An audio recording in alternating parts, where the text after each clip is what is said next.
In this video we're going to talk about action learning. This is one video in a whole series of videos on this topic. But more specifically in this video we're going to talk about the two types of participant in action learning. The first type is the presenter, the person who is really the organizer and the central figure in the whole process, the one who organizes and tries to bring the process forward and achieve its objectives. And then there is the second type who participates in that and makes a contribution, but is really more of a worker, more of a thinker and a doer, and contributes towards the overall organization of the project, but is not central in the organization of the final delivered product. So we've got an action learning situation which is dealing with something which is real and at present. It's not in the future and it's not in the past. This is an issue that's confronting, let's say, the business at this moment in time and requires resolution. It requires some action to be taken. And a team is brought together, which sometimes referred to as the action learning set. It's a group that come together to try and resolve the issue. They will bring in different skills and different abilities, different aptitudes, and amongst these there will emerge the presenters. The presenters are the ones who present the ideas and organize the ideas and tries to get a workflow within the group so that there is constant emphasis on the issue until a solution is found, and then the group can break up, can move on to other things. So we're going to look here at how the presenters try to educe good learning from the meetings they have. And don't forget, the meetings are focused on some specific issue that has arisen within the business that needs resolution. And the solution to that is not available in textbooks or in articles. It's more to do with their experience and their ability to problem solve. Being involved in a group means there are different perspectives and it may be a better way of getting a solution. So it's looking at a real situation within a business. Now, the problem that presenters should do is it's trying to prepare the meetings. The presenters must prepare meetings. The group must meet to discuss what they think, what's going on and what the solutions could be and what the proper course of action should be. So they should prepare for the meetings. And that means preparing the environment, making sure that they have a nice place to meet and it's conducive to talk and openness. And there are facilities available to record their conversation, their ideas, and it's preparing the meeting, making sure everyone knows about it, make sure that the meeting occurs at the time and it's conducted in a proper manner. They should be very clear about what they want to achieve. The company may have a problem with some issue. It may have a problem about introducing a new machine into the production process, or there may be some issue about required training or health and safety issue or whatever it is. And the presenters need to be clear what the issue is, and they must be able to present that. This is the problem. State the problem and then start to get reaction to the problem and understanding of the problem so that the group can move on towards finding a solution to the problem. So they have to be clear about what they're trying to achieve. They're trying to work out what they will do to ensure this, to ensure that they will achieve their objectives. They have to work out what they're going to do. What's the modus operandi? How are they going to do it? Are they going to have regular meetings? What's expected at the meetings? What work is expected outside of the meetings? Um, it also needs to be sure that each member of the group understands the role of the action learning set, the group itself. They must know that they're in a group trying to find a solution, and the reason why they're in the group is because there's a diversity of views, and that is good because that means a solution has greater chance of being found. The diversity of views, the different views within the group may spark off the solution. So having a wide range of views is a good thing. They need to structure their time. They need to be sure that they're able to meet their daily tasks and participate in the group. But when they're in the group, they need to be able to divide up their activities. They need to be able to make sure they're able to achieve it in the time allocated. The tasks set to them must be feasible. It must be possible to achieve those tasks, and they must be able to organize themselves and their tasks so that they are within time. It's reasonable. So the presenters should make sure that what is asked of members of the group is reasonable. It can be done. The presenter should tell the set what they want and point out what isn't helpful. Now, it may sound a little rough, the language, but it's important to tell members of the set what is not required. Now, that seems like almost an impossible task because so many things are not required. But within the scope of what is here, they're trying to achieve here, it's necessary to tell them not to focus on certain things, to focus in on some, exclude others, to orientate themselves in a particular way, to ignore the following distractions. In other words, they become quite focused as a group.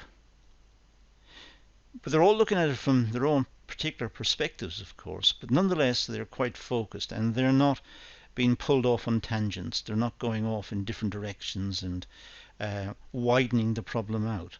They're focusing in on the specific problem, and anything outside of that is not helpful. Now, the set members should be listening and attending and asking helpful questions. The set members should be contributing towards the discussions. They should listen carefully to what everyone says. If need be, make a note of what's been said. They should attend the meetings and make sure that they're up to date with what's happening within the group, and that their questions should be relevant. The questions should not be peripheral. They should not be on the margins. The questions should be relevant. Learning not to interrupt is a big skill. Sometimes when people are speaking, others interrupt, and the interrupt which breaks up the flow of the presentation, it may knock the speaker off the point. The speaker may lose the thread and forget exactly what the point was. They should be clear. The set members should be clear about what they're asking or what they're saying, and consider whether it is helpful to the presenter. But they shouldn't really interrupt. They should wait for people to speak. It's really the job of the presenter to control what goes on within the meeting.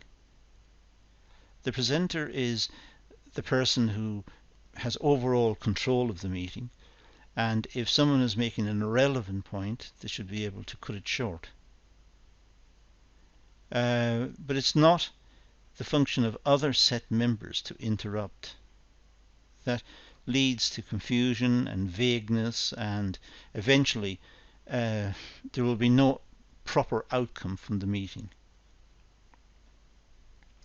But the members of the set should be able to convey interest and empathy, and should be able to provide information openly if required. They shouldn't hold back on anything they've found related to the project. This is not a power situation where they're trying to score points. This is where they are genuinely trying to help each other to solve the problem. So this should show interest and empathy. It should relate to other people's problems. If other people were trying to do something to bring about a solution to the problem, they should empathize. They should relate to that. They should help them, be supportive. But they should really be trying to provide information readily, volunteering the information in the form, look what I found. I found this, and if that, then this. I didn't know this before, but this is linked to that. That sort of information can be useful because others may not be aware of it. Some may be, but at least it brings everybody onto the same level. This is where they stand. And now there's a greater understanding of the issue. Should be supportive and offer insights and ideas in the right time and in the right way. But they should be supportive. Even where someone has tried and failed, instead of staying quiet or even making light of their efforts, they should be supportive. They should look at what happened, see why it broke down, try and support the person to try and get back on the tracks. But they should be challenging. They should, in a constructive way, challenge what's happening and make sure there is absolute clarity from the challenge. It's very similar to academic writing. In academic writing, the writer looks for criticism. That doesn't mean they're looking for nasty personal criticism. They're looking for logical criticism of what they've said, or of what they've found, or of their work. And that's the academic way. And in business, there's a parallel. In business, when the problem arises and they're trying to fix it and someone offers a solution, the solution should be challenged. What if? What if this happens? What happens? What will we do if you do that and this happens? Those sort of questions are relevant. Those sort of questions should be encouraged because they may expose weaknesses in the solution. And perhaps what appears to be a solution, prima facie, turns out not to be a solution. Let's look at the Cobb learning cycle because it's so relevant in the context of action learning. Well, with the Cobb learning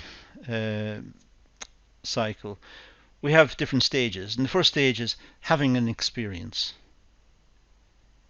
So the experience in the case of the learning action learning situation is there could be system failure. Part of the system has failed or something has gone wrong. And that's the experience. The experience is something is not working. So it's a bad experience. Stage 2, review the experience. Think about the experience. What happened? What caused it? How can it be fixed? It could be perhaps resetting everything will go back and fix it. Or was there something more fundamental? Or was there something missed? Was there perhaps the machine, if it is a machine that's broken down, it was used wrongly? Or it could be, if it's in marketing, a big share of the market was lost because some action was taken which did not go down well with the market. So it's a question of reviewing the experience. What happened? What caused it? And trying to understand whatever the issue is. Then stage 3 is concluding from the experience. First of all, having the experience and then reviewing it and thinking about it and then concluding from it. And stage 4, plan the next steps. So this is a sort of a modified Cobb learning cycle, but you can see here we have 4 steps where we start with an experience, review the experience, conclude from the experience, and then plan the next step. And this is the way the action learning occurs. It occurs because the people who are involved in the sets have an experience. They see some problem, some issue. That's the experience. Something's not working right. They review it to try and find what happened, what caused it, try to fix it, try to find a solution. And this is very much hands-on, and the problem could be unique to that business. So there is no easy solution on the internet or anywhere else. This is something that simply has to be worked out. But having done it, they conclude from that experience. And then, of course, they move on to the next step. The next step is how to avoid this breakdown in the future.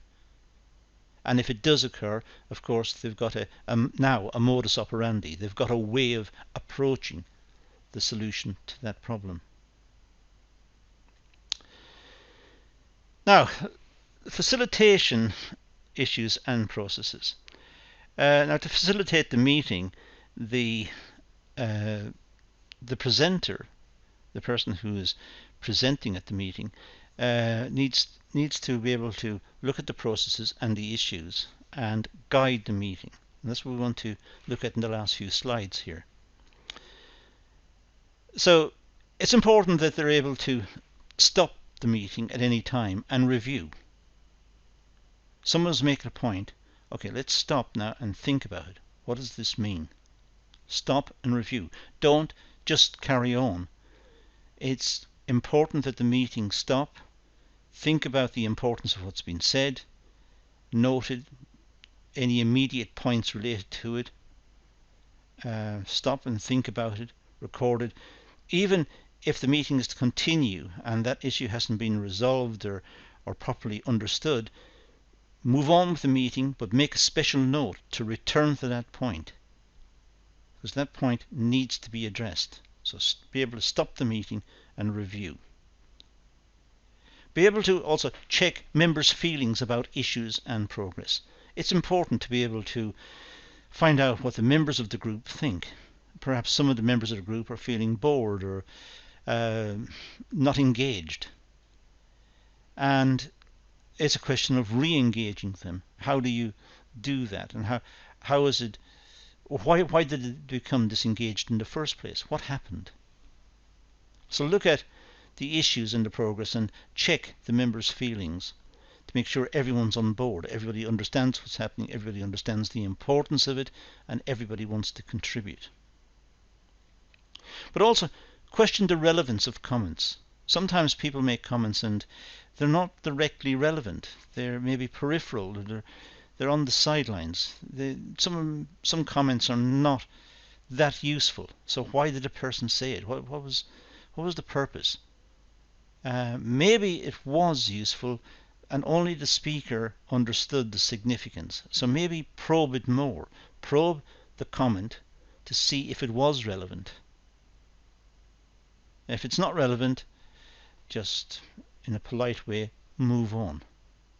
But if it was relevant, having probed it, having discovered its true meaning, then that is a benefit to the group. It's important that the presenter is able to pose relevant questions. Sometimes the group may fall quiet. There's nothing being said and no one wants to make a contribution because they can't think of the next step. So it's important that the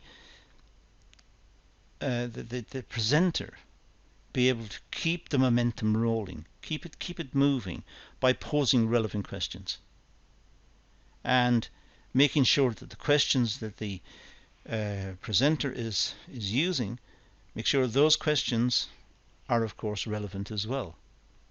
So try to keep the momentum flowing by posing relevant questions. Review all contributions to ensure that none are overlooked. Sometimes when groups meet and people make points, some points are lost.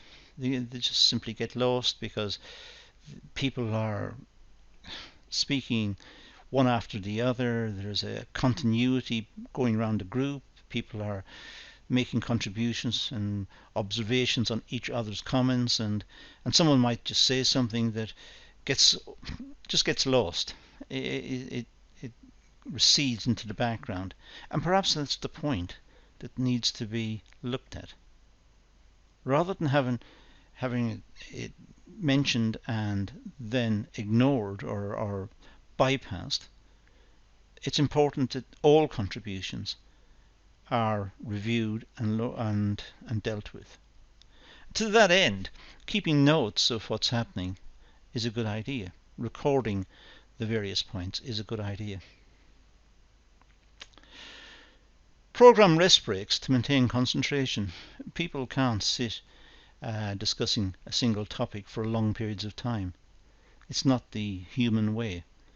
So break off and let them have a hot drink or walk around for a while and resume later when they're more refreshed, and continue with the various questioning and look at the various points that have been made. So make sure that there are ample breaks to make sure that there is a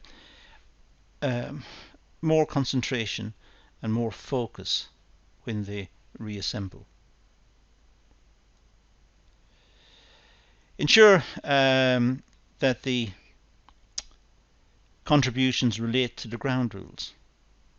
Make sure that all the contributions are relevant, in other words. Make sure that the contributions go back to the real problem.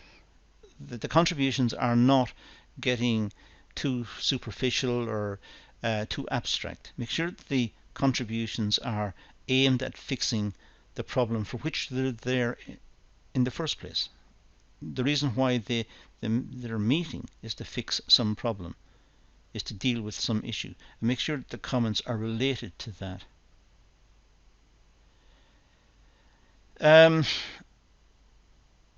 Continually emphasize the objective to maintain focus, so no one drifts away. It's important that the presenter continuously mentions the reason why we're here is to solve this, and that should be said over and over many times, so that everyone is just focused on solving that problem. They're not going away to develop something big and wonderful. They're not there just to talk or to impress each other. They're there to solve a problem. And by emphasizing that objective, it maintains focus. And review the effectiveness of the set. This may require some political understanding of the set and of how to go about being encouraging whilst at the same time critical. Review the effectiveness of the set and talk about today's session was not that productive, and the reason why was because we emphasized too much some point and we didn't focus in on the central core issue. So it may be that the day was very productive, in which case the group should be congratulated on good work and good contributions, and send them away feeling that it was time well spent. So they're reviewing the effectiveness. By reviewing the effectiveness of the set, the presenter is able to give feedback to the group. Then, of course, there's the closing session. Well, record the session. I said this earlier. It may be it's possible to get someone to clerk the session and make notes as to the various contributions. It may be that the participants have no objection to have it videoed, perhaps, or could just have it recorded, an audio recording. Doesn't matter. Taking notes is probably the quickest way and the most efficient way, and the notes can be disseminated amongst the group members before the next meeting. But there is an objective set at that meeting, a scheme of work that needs to be undertaken prior to the following meeting, and this should be, of course, recorded, so there's absolute clarity about what each member of the group should do in preparation for the following meeting. Now, a member of the set may be designated to take the notes. They may volunteer, or they may be just generally invited to do so. Perhaps a little bit of pressure. But clear notes, and the notes should be passed around and agreed. And this can be done electronically, of course, in many situations. Simply writing out the notes in an email, passing it to the group members, and any problems or issues can be then emailed back, and that can be sorted out. Then, when they meet the next time, there is a clear agenda for what should be discussed at the following meeting. And in this way, there's a record of progress as well. An action plan is drawn up for each presenter, which they will take away and act upon before the next session. So it's not just each presenter, but each member of the group. Everyone participating should have an action plan as to what they're going to do, which will advance the overall group activity. So each one will have almost an assignment to complete, and upon completion of that, they will meet, talk about what they discovered, what they did, the problems they encountered, how they got around the problems, if they did, and in this way an overall advancement of the group can be picked up and measured, and of course recorded, ultimately leading to a final solution to the problem. I talk about this as if it's a very long, drawn-out process. In fact, a lot of this can be done very quickly. A meeting could take place in the morning, and they could break off for a couple of hours, review, look, check everything, meet up again in the early afternoon, break, and perhaps have a short session just before going home in the evening. So it might be possible to have 3 sessions in a day, but it's all designed to try and solve the problem. The downside with rushing it is that the reflective period may not be long enough, and that the solution that emerges, if it's rushed, may not be a robust solution. Sometimes allowing a little longer for reflection is a good thing. But the point I'm just trying to make here is that it doesn't have to be a very long and protracted activity. So that's how presentations for action learning may take place, and how they may be conducted, and some of the issues that need to be considered when conducting active learning. But that's all we're going to deal with here, so let's leave it at that and say thank you for watching.